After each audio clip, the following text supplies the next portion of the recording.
Parra. Concepción, muy buenas tardes. Hola Marta, Olivia, qué gusto estar aquí contigo y con tu audiencia en el canal de Julio Astillero. Gracias, Connie. Hay comentarios todavía. Yo veía, preguntaba acerca de la entrevista y la pertinencia del tema. El tema que traemos es la estrategia de misoginia utilizada por la oposición contra la doctora Sheinbaum, la presidenta de México.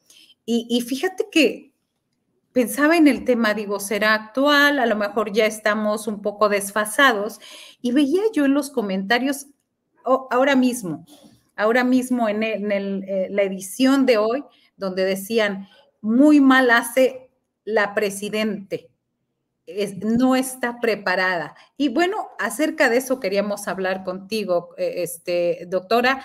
¿Cómo ves este fenómeno? ¿Qué es lo que ha venido a romper esta figura de la primera presidenta de México? Ay, Marta, Olivia, pues a mí me parece que no está fuera de tiempo, fuera de temporalidad, porque todo tiene que ver con este contexto. Un poco para situar a la audiencia y a quienes, emiten estos comentarios, y para abrir la discusión, pues hay que señalar que estamos ante una batalla política entre los gobiernos progresistas y las derechas radicales y derechas, ¿no? Y México no escapa a esta situación. Esto significa en nuestro país que de algún modo hay una batalla, digamos, una guerra ideológica cultural en la que se están poniendo en juego diferentes perspectivas para descalificar, sobre todo a gobiernos progresistas. En el caso de México, a la doctora Claudia Sheinbaum. Evidentemente, con el triunfo de Claudia Sheinbaum, pues, digamos, se pusieron en juego y están enfrentando, digamos, diversas situaciones los poderes tradicionales. Y los poderes tradicionales no hay que olvidar que están encabezados y representados por varones. ¿Quiénes son, al final de cuentas, quienes han gobernado a nuestro país? Pues las oligarquías representadas por los varones. Pero bueno, me voy un poquito en orden para no confundirles más. ¿Cómo se manifiesta esta campaña mediática a la que hago referencia? Es decir, la guerra política que se da entre derechas, gobiernos progresistas y demás, no solo a nivel nacional, sino a nivel global. ¿Cómo se manifiesta esta campaña mediática en México? Pues ustedes deben de recordar que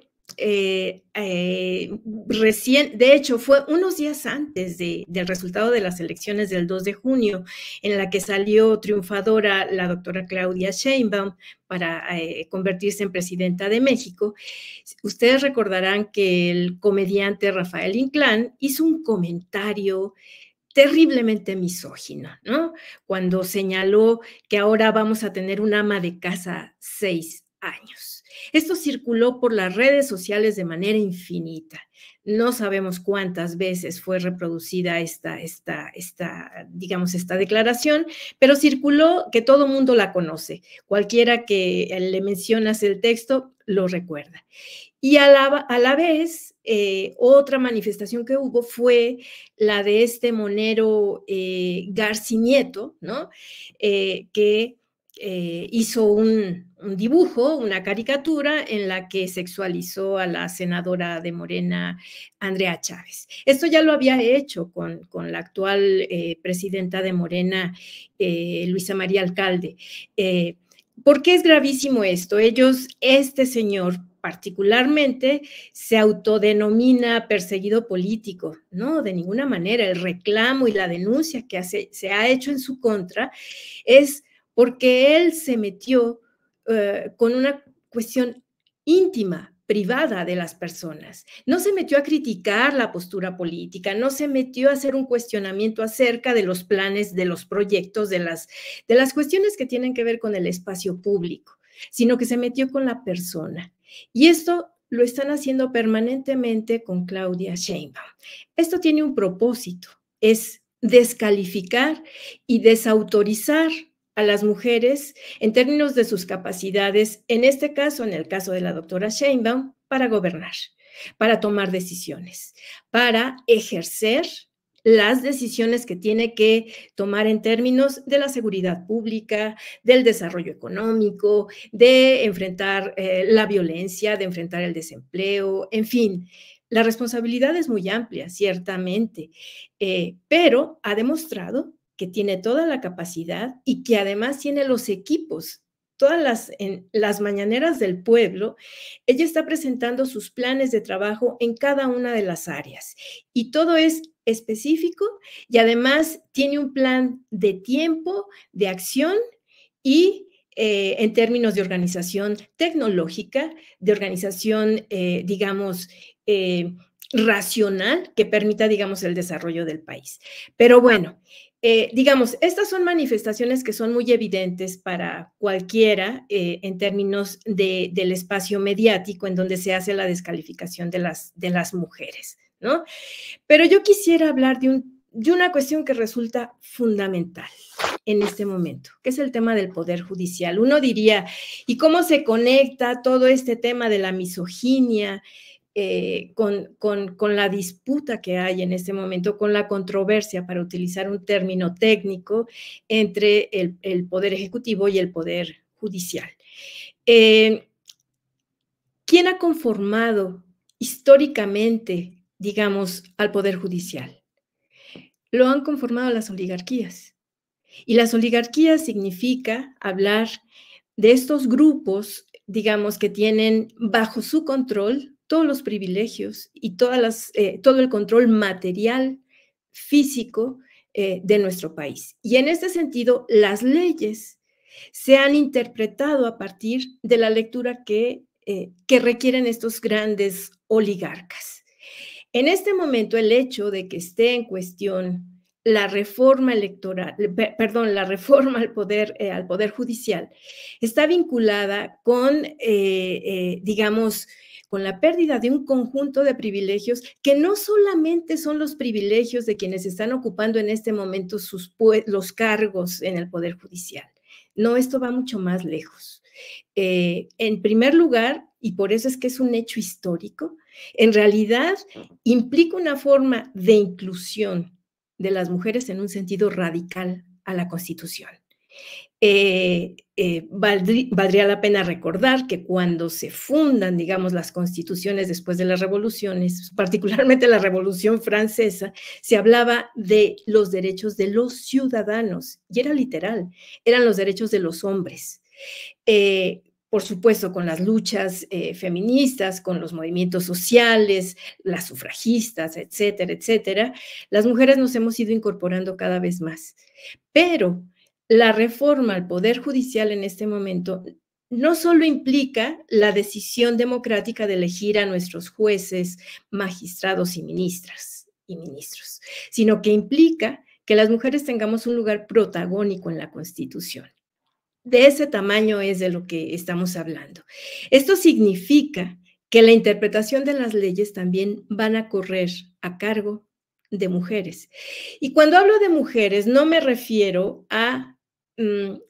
al caso ni de la ministra Piña, ni en este caso reciente de la juez Nancy Juárez, ¿no?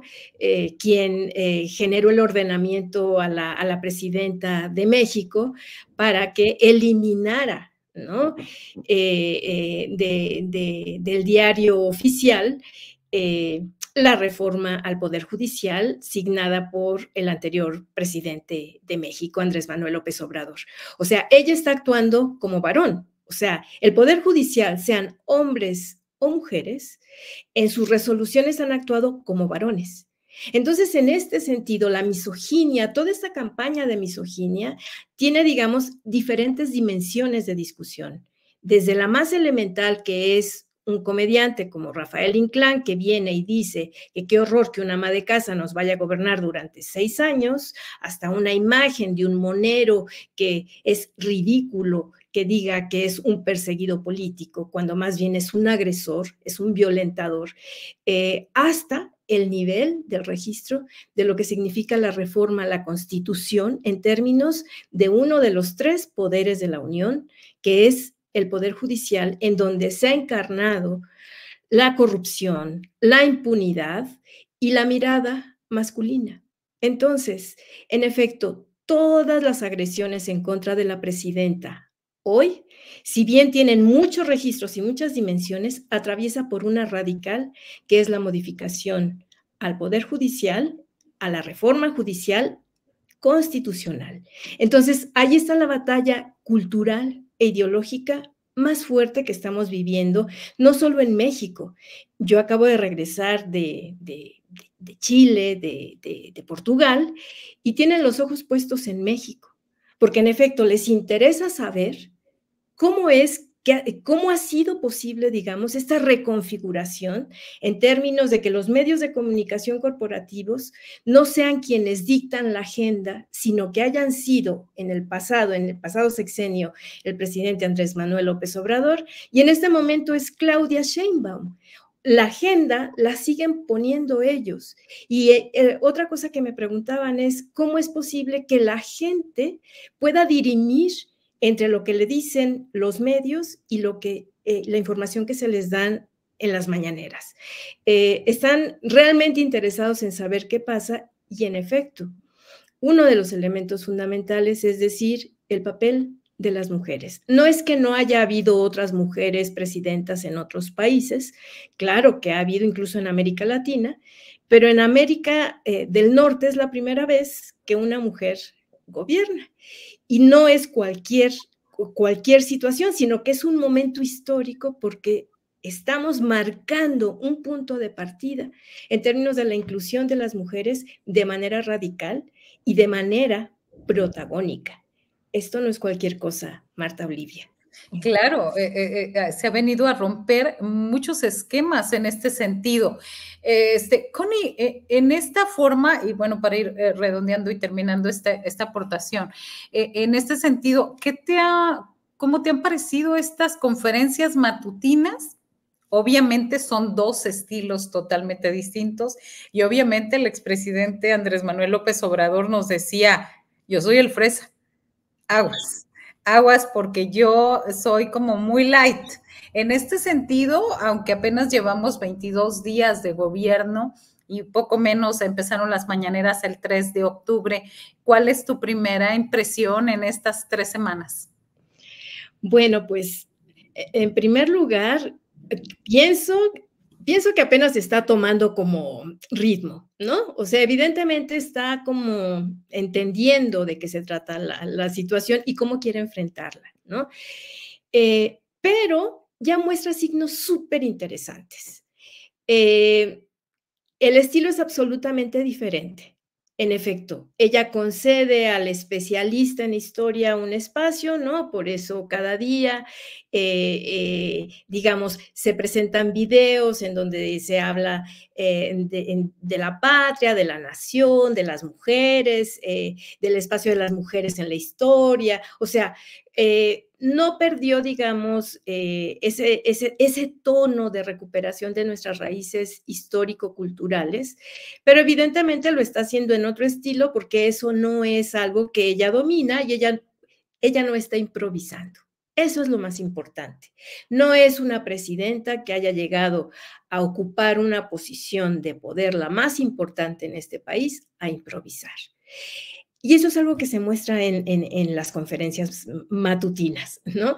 Ella no improvisa. La segunda cuestión que me parece súper interesante es cómo, ante las preguntas de los periodistas, ella es muy concreta. Ella no le da vueltas a las cosas y si no tiene respuesta, lo señala y al siguiente día lo responde. No es que lo evada, simplemente no lo responde, no establece diálogo, ¿no? Con los periodistas y me encanta esa idea que de pronto, como hoy en la mañana, pregunte, ¿y cuál es la fuente? Perdón, son desviaciones de académica, ¿no?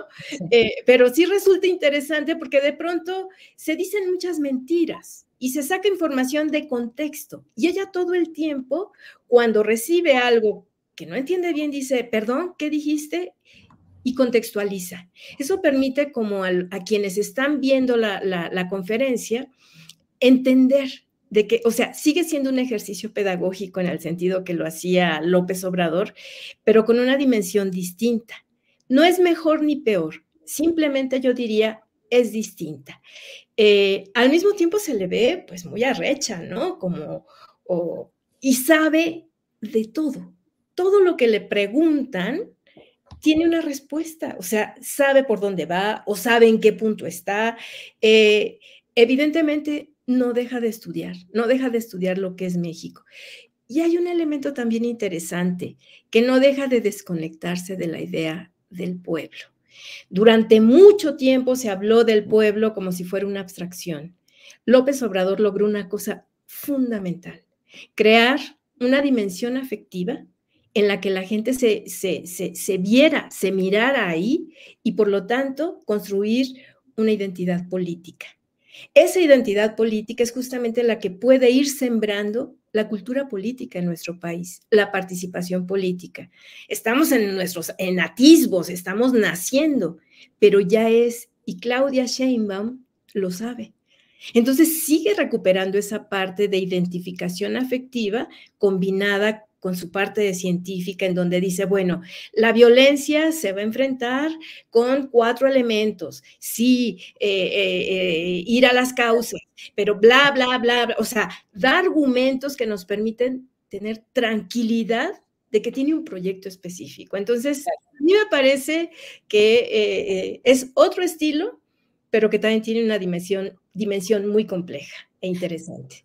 Gracias, Connie Delgado Parra, por acompañarnos hoy y por esta colaboración y sobre todo sus análisis que siempre son muy, muy sencillos, muy honestos. Lo mencionan aquí en el chat y le mandan saludos. Gracias por esta vez. Gracias, Marta Olivia, y pues hasta la próxima. Y saludos a la familia Astillero y felicidades. Gracias, muy buenas tardes.